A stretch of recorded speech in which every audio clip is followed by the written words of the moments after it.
From Bravery Media, this is Appendix B, candid conversations about higher ed in 10 minutes or less. On this week's episode, no news is good news. And now here are your hosts, Kristen Van Dorn and Joel Goodman.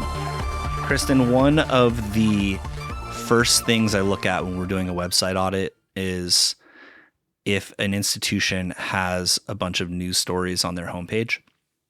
And I do this because, well, a few reasons. Usually we are trying to figure out how we can increase conversion rates of prospective students. And prospective students don't care about news. They don't care about news stories. But even worse than that, even if they do care about a news story, I've just found over the years that most institutions aren't using news in ways that actually support their enrollment goals. And so it's like there's this mentality that like, well, if we post this cool story, it's going to just magically make all the connections in someone's head, and they're going to want to explore the site and find the thing that we're talking about. The problem is that they don't link to like the programs that are being highlighted or to the specific content that could push someone over the edge to applying or making an inquiry. And in general, I just don't think most institutions have a good news media strategy. And it drives me a little nuts. You'll never guess, but I have lots of opinions. Listeners will be shocked to know I have opinions on this. Okay. Kristen Van Dorn has opinions.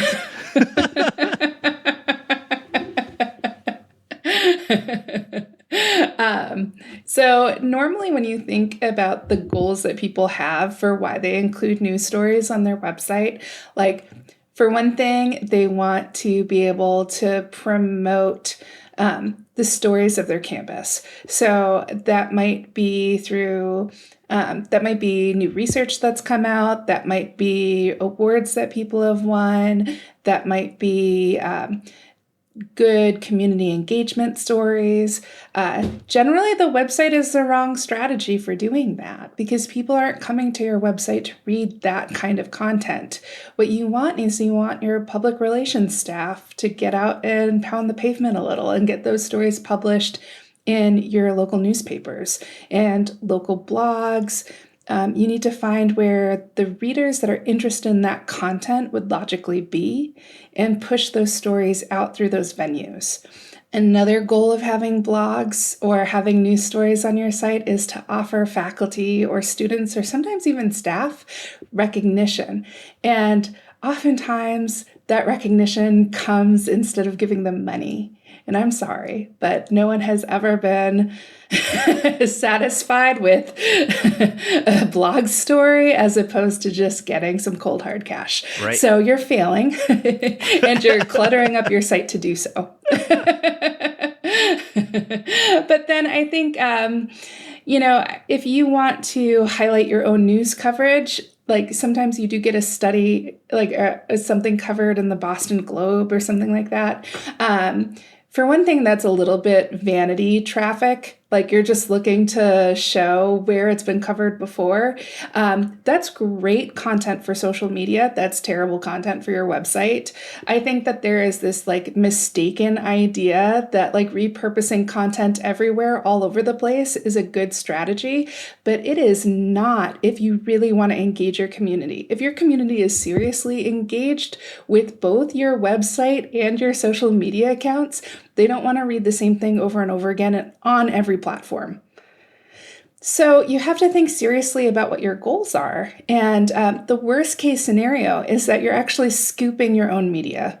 So when you actually have something that's worthy of media attention and you post a blog about it, or you post it on your website, what's happening is you're diminishing the interest of real news outlets from posting anything about it later on. And I think that you're also mixing in communications and marketing. So sometimes you might have really great marketing content, like a good story that would make sense as an ad, or it would make sense as, like a newsletter content for prospective students.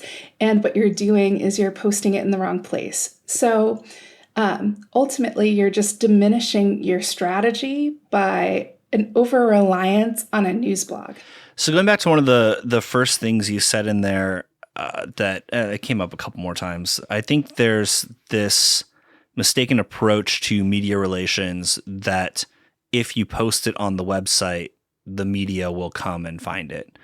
And to your point just now, like if you're essentially scooping yourself. And so like what those people should be doing is the inverse. Like you shouldn't be worrying about your website. Like no one's coming to your website. No one, the people that work at newspapers and television stations, whether it's local, whether it's national, whether it's whatever, they're not thinking about you. And they're not thinking, oh, it's a slow news day. I should go to, X and X University's newsroom and see what they've posted lately so that I can repurpose. It's just not how that works. Your media relations people should be focusing less on creating that content and more on developing those relationships with news outlets and being persistent in reaching out when you have news to share, because the news that most institutions put out there is not for prospective students. And so when you put it on the homepage of your website, you're just getting in the way of the journey that a prospective student might have to, or might be taking to apply or request information. Like you're getting in the way of that potential conversion, right? And what you should be doing is making sure that the news is going out to the people that appropriately care about it and will use it in the right ways. And usually that's going to be for fundraising, or it's going to be for getting, national or state decisions made from a government perspective.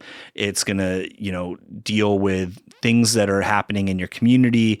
Like it's not content for prospective students. It shouldn't be in the places where prospective students are looking. And it should be probably not on your website at all. It should be in the newspapers and radio stations and television news media in your local area, because that's the only place it matters. That's the only place people are going to actually find it. Yeah, I think there's a lot of different news media strategies that you can take.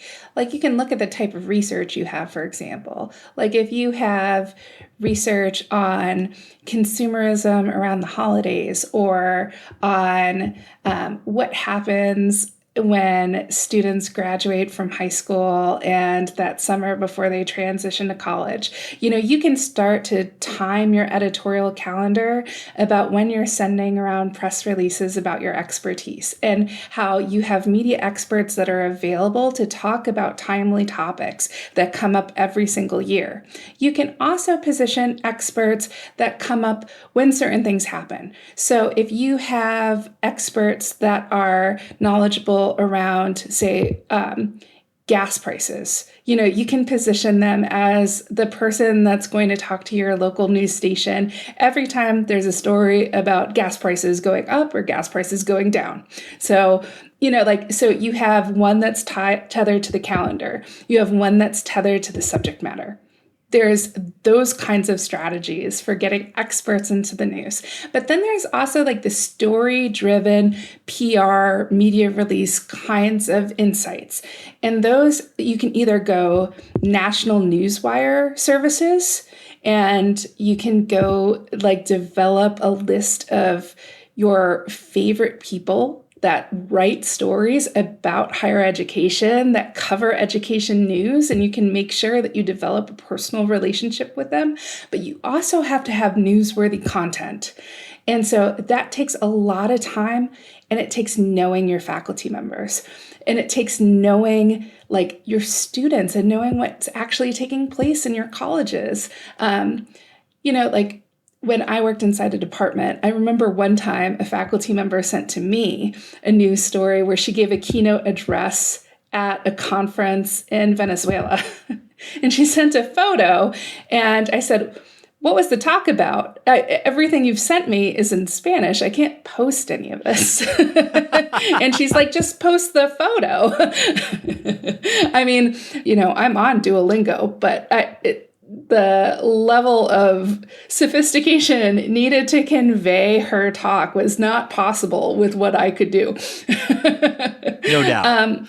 You know, and this photo is just meaningless. It's not news to say that someone gave a keynote. No one cares.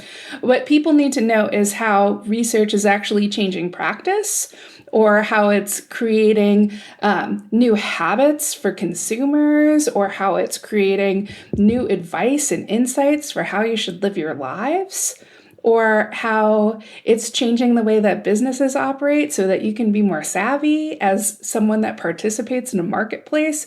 Those are the kinds of things that will really touch people's lives and make a difference when someone's looking for a story to cover or fill an editorial calendar. Thank you so much for listening to Appendix B. If you want to hear more from Bravery, please check out our Higher Ed Hot Takes newsletter at bravery.co/newsletter, and hit us up on LinkedIn. We'd love to chat with you there. We share little snippets from each show, and we would appreciate you checking them out. Have a great week. Thanks.